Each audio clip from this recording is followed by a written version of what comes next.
உங்க விருப்பப்படி life partner கிடைக்கணும்னா கீழ இருக்கிற லிங்கை கிளிக் பண்ணுங்க. உடனடியா ஃப்ரீயா ரெஜிஸ்டர் பண்ணுங்க.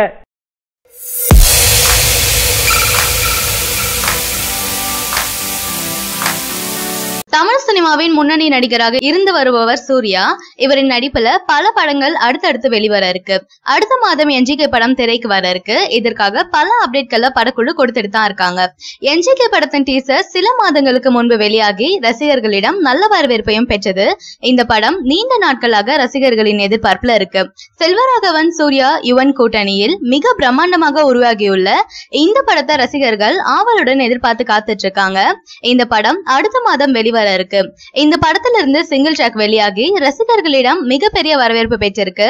தற்போது சூர்யாவின் அடுத்த படம் ஆகஸ்ட் மாதம் வெளிவர இருக்கும் காப்பான். இந்த படத்தின் டீசரை தமிழ் புத்தாண்டை முன்னிட்டு வெளியிட இருக்காங்க. தற்போது அடுத்தடுத்த அப்டேட்கள் வெளியாகி இருக்கிறதால சூர்யா ரசிகர்கள் கொண்டாட்டத்தை ஆரம்பிச்சிருக்காங்க. இதனைத் தொடர்ந்து அவர் நடிக்கும் அடுத்த படமான சூர்யா 38 என்று அழைக்கப்படுது. இந்த படத்தின் ஃபர்ஸ்ட் லுக் தற்போது வெளியாகி இருக்கு. இந்த படத்திற்கு சூர்யா 38 என டைட்டில் வைக்கப்பட்டிருக்கு. தற்போது இணையத்துல அதிகமாக வைரல் ஆகிட்டு வருது. இந்த படத்தில் சூர்யாவுடன் முதல் முறையாக ஜிவி பிரகாஷ் கூட்டணி அமைச்சிருக்காரு. இந்த படத்தை இறுதி சுற்று படத்தை இயக்கிய இயக்குனர் இயக்குறாரு. இந்த படத்தை பற்றிய அப்டேட்கள் அடிக்கடி வெளிவந்து கொண்டேதான் இருக்கு. இந்த பட ஷூட்டிங் சமீபத்தில் ஆரம்பிச்சிருக்கு. ரசிகர்களுக்கு அடுத்தடுத்த கொண்டாட்டத்தை சூர்யா கொடுத்துட்டு இருக்காரு. ஏற்கனவே என்ஜிகே டீசர் வெளியாகியுள்ள நிலையில அடுத்து காப்பான் டீசர் வெளியாக இருக்கு. இதனை ரசிகர்கள் கொண்டாட தயாராகிட்டு இருக்காங்க.